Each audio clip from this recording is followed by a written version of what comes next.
الحمد للہ وکفا وسلام علی عبادہ الذین اصطفیٰ اما بعد فاعوذ باللہ من الشیطان الرجیم بسم اللہ الرحمن الرحیم سنریہم آیاتنا فی الآفاق وفی انفسہم حتی یتبین لہم انہ الحق صدق اللہ مولانا العظیم وصدق رسولہ النبی الکریم ونحن علی ذلک لمن الشاہدین والشاکرین والحمد للہ رب العالمین۔ حضرات گرامی قدر، جناب صدر حضرت ڈاکٹر عبدالخالق بھٹو صاحب، صدر جمعیت اساتذہ پنجاب پاکستان، ہمارے محترم اور معزز اساتذہ کرام اور پنجاب بھر سے تشریف لائے ہوئے معزز مہمانان گرامی، آج کی یہ جو نشست ہے اس میں میرے موضوع کا تذکرہ کیا ہے بھائی ابو بکر شاکر صاحب نے کہ سماجی اور سائنسی علوم کے حوالے سے اسلام کا نقطہ نظر۔ بنیادی طور پر آج کی دنیا میں علم دو حصوں میں منقسم ہو گیا ہے۔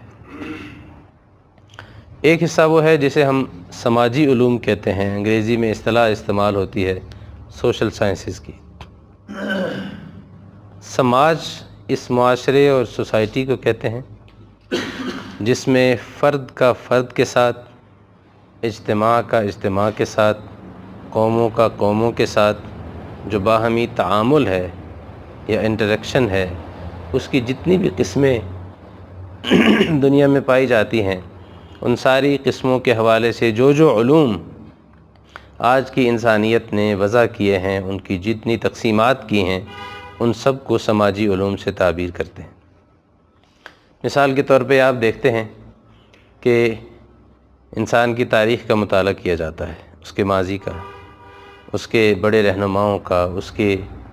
ہر حصے کی تاریخ محفوظ کی جاتی ہے۔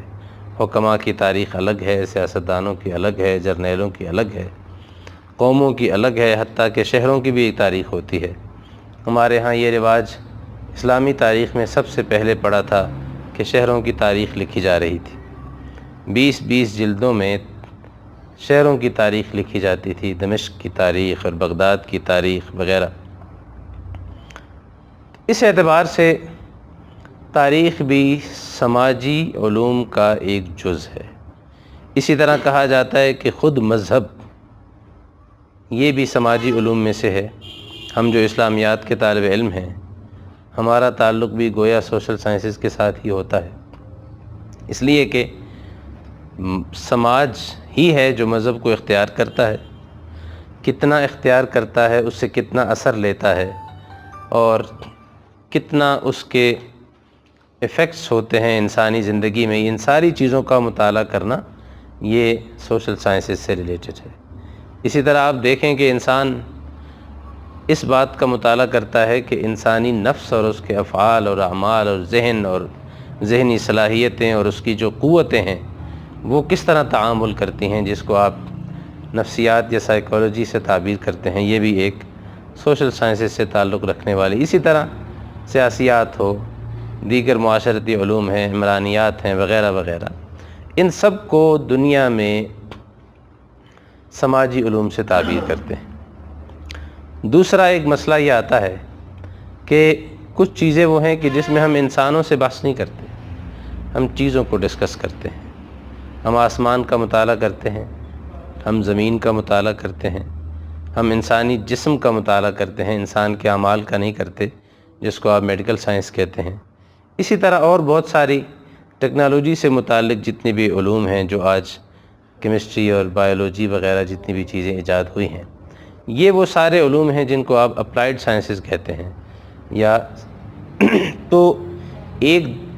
علوم کی قسم وہ ہے۔ میں نے آپ کے سامنے قرآن کریم کی ایک آیت تلاوت کی ہے، اس میں اللہ رب العزت ارشاد فرماتے ہیں کہ سنریہم آیاتنا، ہم ضرور ان لوگوں کو اپنی نشانیاں دکھائیں گے، فی الآفاق، اس کائنات میں، اس جہان میں، وفی انفسہم، اور خود ان کی اپنی ذات میں بھی۔ اس لیے بعض علماء نے یہ تقسیم کی ہے کہ علوم آفاقیہ یہ نام ہے یہ اپلائیڈ سائنسز کا اور علوم انفسی کی تعبیر اختیار کی گئی ہے سوشل سائنسز کے لیے، کیونکہ یہ نفس سے اور نفس کے افعال اور اس کے تعاملات سے بحث کرتے ہیں۔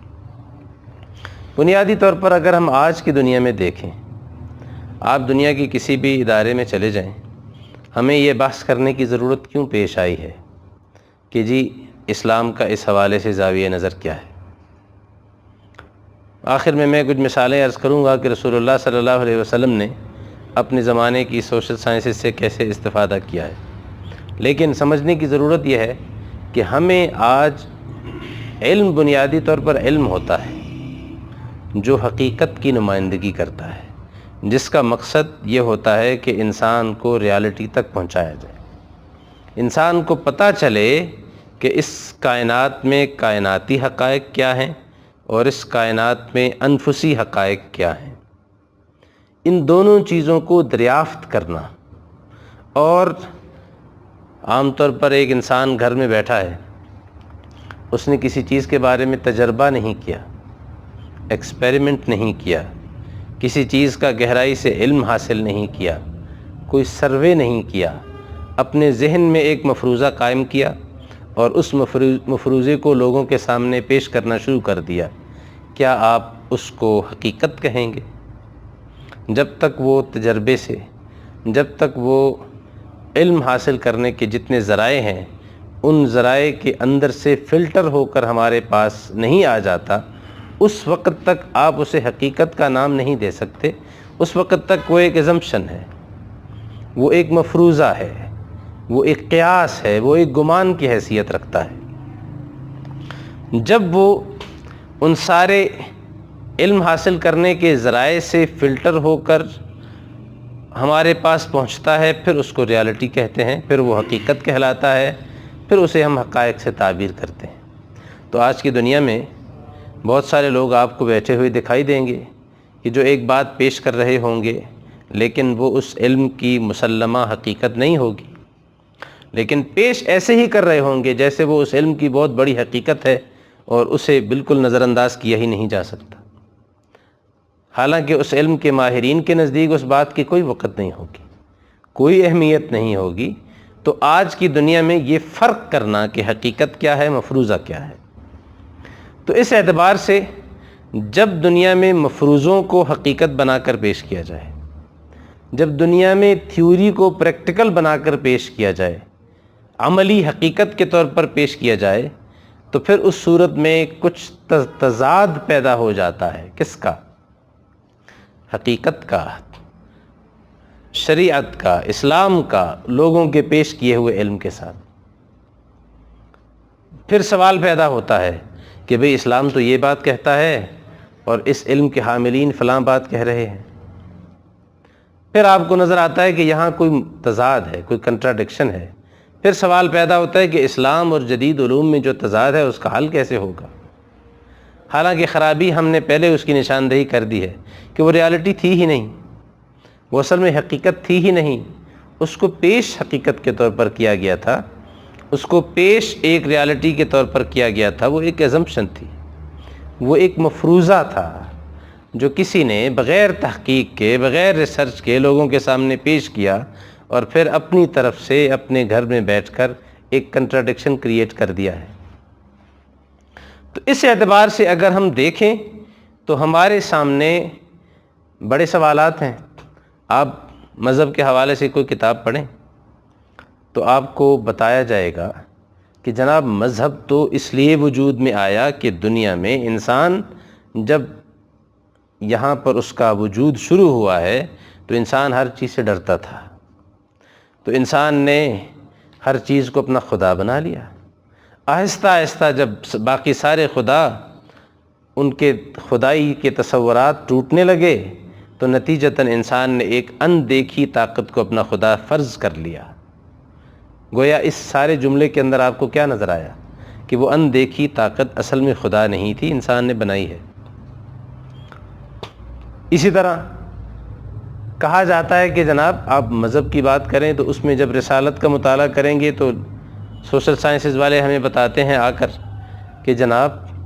مذہب تو اصل میں کوئی چیز ہی نہیں تھی، رسالت تو کوئی چیز ہی نہیں تھی، پیغمبر تو کچھ بھی نہیں تھا، پیغمبر کو کوئی فرشتہ آ کر تو تعلیم نہیں دیتا، وہ پیغمبر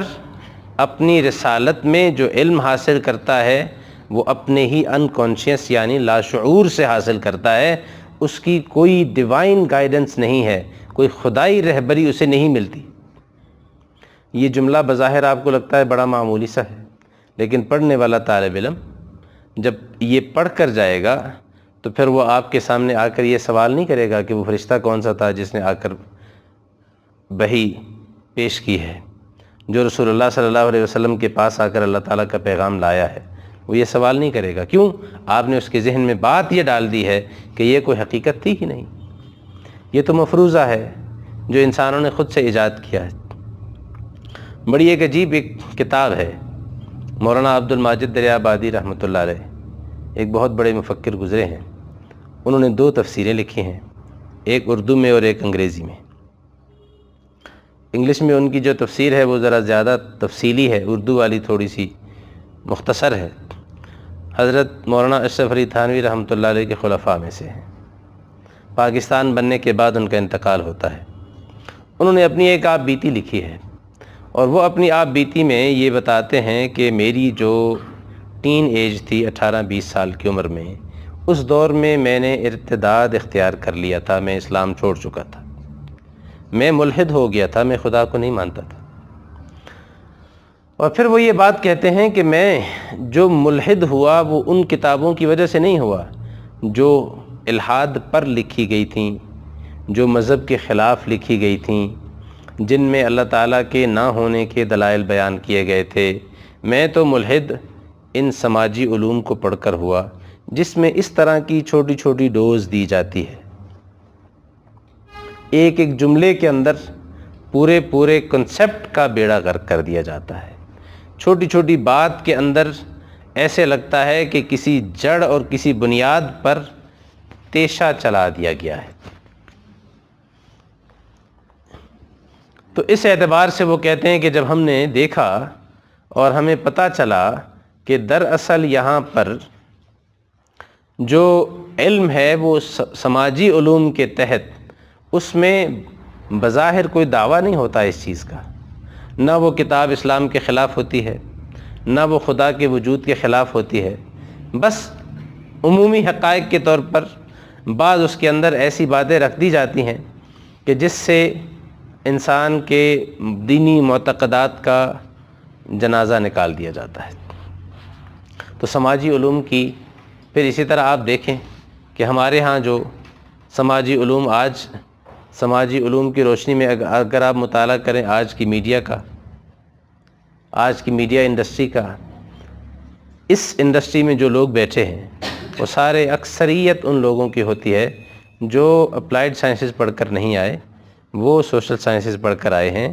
اور سوشل سائنسز پڑھنے کے بعد ہی وہ لوگ اس فیلڈ کو منتخب کرتے ہیں۔ تو ہمارے سامنے بنیادی سوال یہ آ جاتا ہے کہ جب اس طرح کے حقائق پیش کیے جا رہے ہوں، اب جو بچہ اس علم کو پڑھے گا، پڑھنے کے بعد جب وہ باہر نکلے گا تو انسان کے دینی معتقدات کے حوالے سے، اسلام کے جو دینی مسلمات ہیں اس کے حوالے سے اس کا تصور کیا ہوگا، وہ میں آپ کو جناب احمد جاوید صاحب کے الفاظ میں بتاتا ہوں۔ وہ کہتے ہیں کہ جناب آج ہر علم بلا استثناء دینی شعور کے مسلمات و معتقدات سے یا تو براہ راست اپنی قوت انکار کے ساتھ متصادم ہے، یا اس سے تحقیر کے ساتھ اس کا ایک تعلق ہے، یا وہ اس کا پوری طرح سے انکار کرتا ہے، یا اس کے اندر اس علم کو ان علوم سے وابستہ ہونے کے بعد اس کے اندر مذہب اور دینی مسلمات اور معتقدات کے حوالے سے ایک حقارت کا رویہ ہے۔ آج آپ دیکھ لیں، آپ سب حضرات وہ ہیں جو یونیورسٹیز میں ہیں، کالجز میں ہیں، جن کا مدرسے سے باہر آج کی نئی نسل کے ساتھ واسطہ رہتا ہے، انٹریکشن رہتا ہے۔ آپ ذرا ان سے ان کے رویے اور ان کے معیارات کو دیکھیں،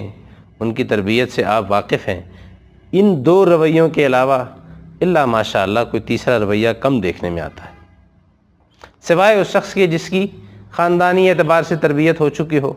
جس کا خاندانی پس منظر مضبوط ہو، گھر میں ایسے لوگ موجود ہوں جو اس کی دینی تربیت کی ذمہ داری اٹھائے ہوئے ہوں، ورنہ عمومی حالت یہی ہے، یا مکمل انکار یا پھر دوسرے درجے پر تحقیر۔ تو اس اعتبار سے ان ساری چیزوں کو دیکھنا اور ان ساری چیزوں کو ایڈریس کرنا آج ہماری بنیادی ضرورت بن گیا ہے۔ جب آپ سائنس کی طرف جاتے ہیں، اپلائیڈ سائنسز کی طرف جاتے ہیں، آپ بایولوجی پڑھتے ہیں، بایولوجی پڑھتے ہوئے ہمیں ایک نظریہ پڑھایا جاتا ہے، ایوولوشن تھیوری پڑھائی جاتی ہے ڈارون کی۔ وہ ایوولوشن تھیوری پڑھاتے ہوئے ہمارے جس قسم کے جو تصورات بنتے ہیں انسانیت کے آغاز اور اس کے ابتدا کے حوالے سے، اس کے علاوہ بھی بہت سارے ایسے تصورات جو لوگ نفسیات پڑھتے ہیں اور اس میں سگمنڈ فرائیڈ کو پڑھتے ہیں، وہ انسان کے بارے میں کیا تصور دیتا ہے کہ انسان، اس کی بنیادی جو حس ہے وہ کیا ہے، انسان کا بنیادی جذبہ کیا ہے، اس کو جنسیات سے باہر کوئی چیز شاید انسان کے اندر ملتی ہی نہیں ہے۔ جب آپ دوسری طرف مارکسزم کو پڑھتے ہیں تو وہ بتاتا ہے کہ انسان کو صرف اس دنیا میں اگر اس کے لیے کوئی چیز قوت محرکہ ہے تو وہ دولت اور وسائل اور مال کے علاوہ اور کوئی چیز نہیں ہے، غلبے کی نفسیات کے علاوہ اور کوئی چیز نہیں ہے۔ تو یہ سارے کے سارے وہ نظریات ہیں جن نظریات نے دین کے، اسلام کے مختلف معتقدات پر الگ الگ طریقے سے، چاہے وہ سوشل سائنسز سے ریلیٹڈ ہوں یا اپلائیڈ سائنسز سے متعلق ہوں، ان ساری چیزوں نے ہماری نسل کے عقائد کو ہلا دیا ہے۔